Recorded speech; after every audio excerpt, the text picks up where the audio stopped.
This is yet another Snapdragon 8 Elite flagship, this time from Vivo's sub-brand iQOO. The iQOO 13 though, it's a little different from the other 8 Elites we've been seeing so far. For starters, it's aggressively priced. And then there is no Pro model here.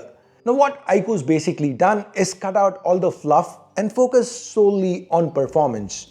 Now the lower price tag here doesn't necessarily mean this is a Poco F1 type bare bones deal.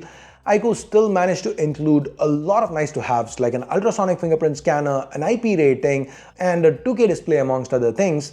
So in today's video, we're gonna first unbox the iQOO 13 and then take a detailed look at what iQOO's offering here. If this is your first time here, or in case you just can't remember, my name's Ash, you're watching C4E Tech, and let's get started.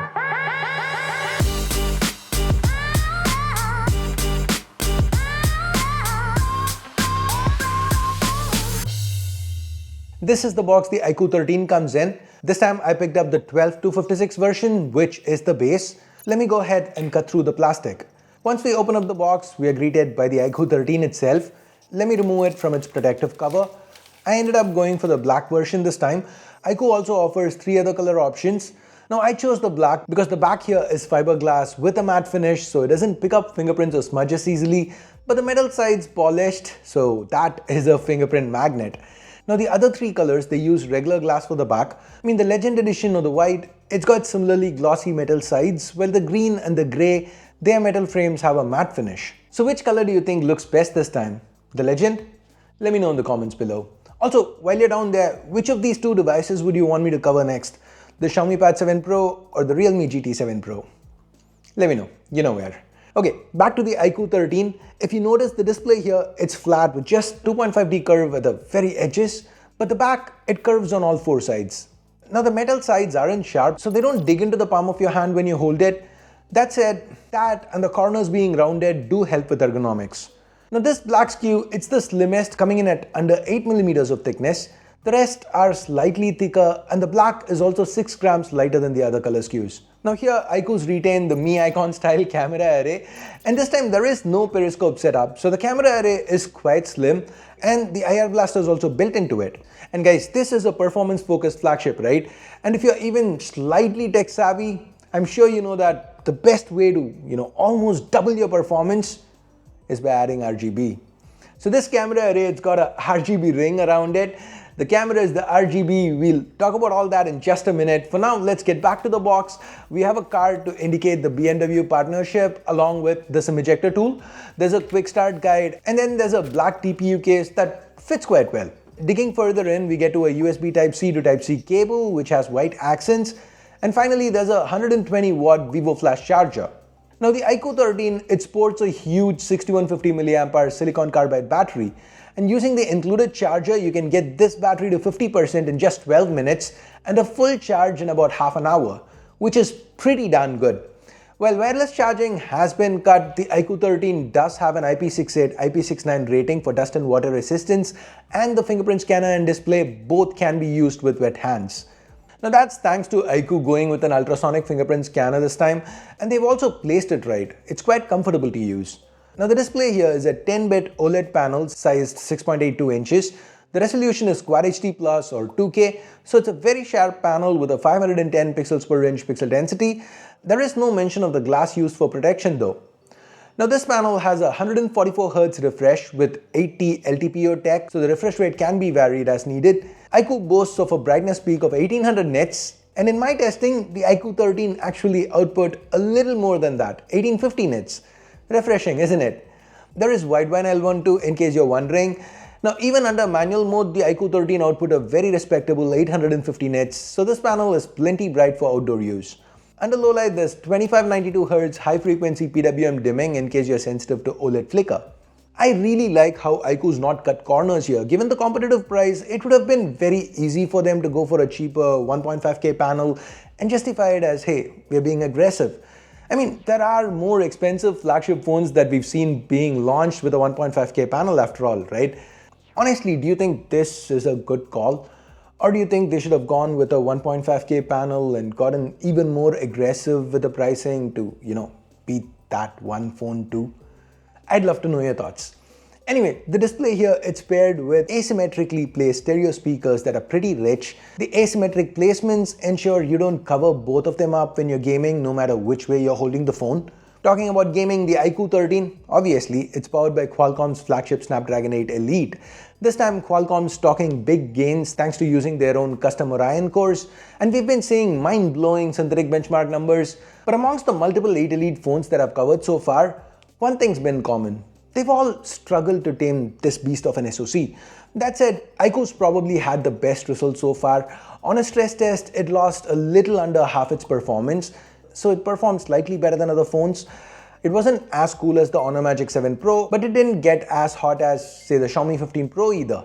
And like I've mentioned in those other videos, the 8 Elite, it's powerful enough to run most games well despite the throttling. And the iQOO 13, it's also using their self-developed Q2 gaming chip to help with frame interpolation and frame generation in case you want to do that. And by the way, the Snapdragon 8 Elite, it's paired with 256, 512 gigs or 1TB of UFS 4.0 storage and 12 or 16 gigs of LPDDR5X Ultra RAM. What's that Ultra, you ask? Well, that's just what Vivo's calling their RAM because of the speed. Now the 8 Elite supports RAM speeds up to 10,667 megatransfers per second, but most brands so far have been using 8533 megatransfers per second RAM. iQOO though, they've used 9600 here on the iQOO 13 and hence they're branding it Ultra. Now guys, this is a part I'm fitting into the video after I was done with it because as I was working on the video, the edits and the camera work and all that, I noticed one more thing. The official iQOO website, it says that the storage is UFS 4.0, but then yesterday there was a post on Chinese social media Weibo where the official iQOO handle mentioned something about UFS 4.1. I'm not sure if this is for a specific SKU or if they actually launched it with UFS 4.1 and later on they've just activated it. It was running at UFS 4.0 speeds and it got activated. Things are not really clear at this point. Once I get more information on this, I will update the description or a pinned comment down below, so do check that space.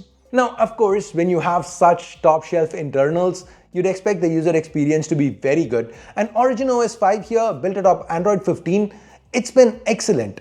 Now, when this phone launches globally, it will not be running on Origin OS, but rather FunTouch OS, but it is a safe bet to expect the user experience to be just as good. The software here is pretty similar to what we saw with the X200 Pro Mini, with one major exception. We get options to control that LED ring to the back. We can set up different scenarios to trigger it, like when charging or getting a notification or call. With some games, you can even have them light up based on on-screen actions. Of course, you aren't going to be seeing it, but if you want to do it as some kind of game of flex, then you can. Origin OS 5 also brings with it a bunch of AI functionality like AI Eraser that lets you remove something in an image after it's been shot. There's also AI generation for wallpapers, which worked fine. Anyways, let's now talk cameras. Over the years, iQOO flagships have predominantly been performance-focused smartphones. Last year though, iQOO tried to change that. They tried to cater to a wider audience by stepping up their camera game. With the iQOO 13, they seem to have walked that back. The primary here, it's actually a downgrade. Last year, what we got was the 50 megapixel OmniVision OV50H, a 1x1.3 inch sensor. But on the iQOO 13, this time they've gone for a much smaller sensor, the Sony IMX921 or Lite 702, whatever you want to call it. It's a 1x1.56 inch sensor that's paired with an optically stabilized f1.88 lens.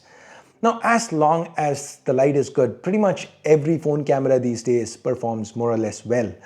Between a mid-range sensor and a flagship, the main difference under good lighting conditions, it's going to be the dynamic range.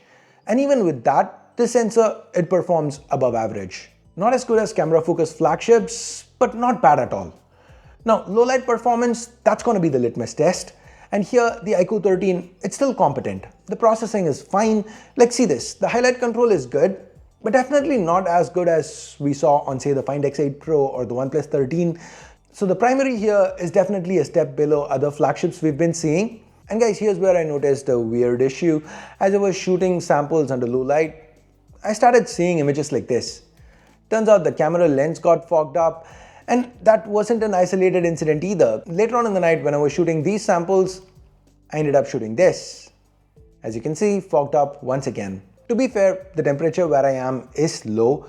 I mean, it's 0 degrees right now, almost 4 a.m. Another all-nighter, so if you guys appreciate it, please do drop this video a like. If you want to watch more content such as this, hit that subscribe button. Anyways, I didn't mean to plug. The point is, this kind of fogging should not really be happening. I'm not even gonna say for a phone in this price. It shouldn't be happening on any phone at any price point. We did see this happening last year with iQOO and Xiaomi, and this year it's not happened with Xiaomi, and it's a little disappointing that it's still happening with iQOO. Anyways, what wasn't disappointing was video. In fact, I was pleasantly surprised. 8K 30 was actually stable and usable. 4K 60, a few drops, but mostly detailed, smooth, and stable footage. I mean, this makes me even more mad at the state the Xiaomi 15 Pro has been launched. I mean, guys, if iQOO with downgraded optics on a phone that's not even focusing on cameras can get the primary camera to shoot such beautiful video, I have no idea what Xiaomi is doing. Now, talking about jittery video, iQOO offers that too, but via the selfie camera. This camera can shoot 4K 60, which was added after an update, but as you can see, this is not good 4K 60. This 32 megapixel camera does a fair job with stills though, detailed selfies with slightly boosted saturation. Now the secondary camera is a 50 megapixel ultra wide, the Samsung JN1, and it has autofocus, so it does pull double duty for macro shots such as this. The third camera, here's the other downgrade. No periscope this time. Instead, we get a Sony IMX816, a 1x2.93 inch sensor that's paired with another optically stabilized f1.9 lens. This gets you 2x optical zoom. It's basically there for portraits, and it's good. iQOO's also provided a few options for these portraits. Once again, I like the black and whites best. I guess I have a thing for monochrome, I suppose. And talking about presets, you enter the humanistic street snap camera mode, that's a mouthful, when you swipe up from the regular camera interface. This gives you all pro controls and a bunch of presets to shoot images like this. It's for quick street photography, I suppose, so that's exactly what I ended up doing. So overall, the optics here, I'd call it competent, just not great. It's definitely the area where iQOO's cut most corners. So if cameras are a primary priority for you, this phone is probably not aimed at you. So who is this phone for? If that's your question, the answer is it's probably aimed at people who are willing to tolerate the downgrade in optics for this competitive price. So in China, the iQOO 13 starts at 39.99 RMB, which converts to about $550 US or 47,000 rupees Indian. This makes the iQOO 13 one of the least expensive Snapdragon 8 Elite phones today. And honestly, I like a lot of what iQOO's done here. The choices they've made. The choice to not go with a Pro model. The choice to not compromise on the display. The choice to go for an IP rating. The choice to still provide a charger in the box. So anyways, that's everything iQOO 13. What do you guys think about this phone? On a scale of 1 to 10, what would you rate the iQOO 13? Let me know in the comments. Thanks for watching. Ash out.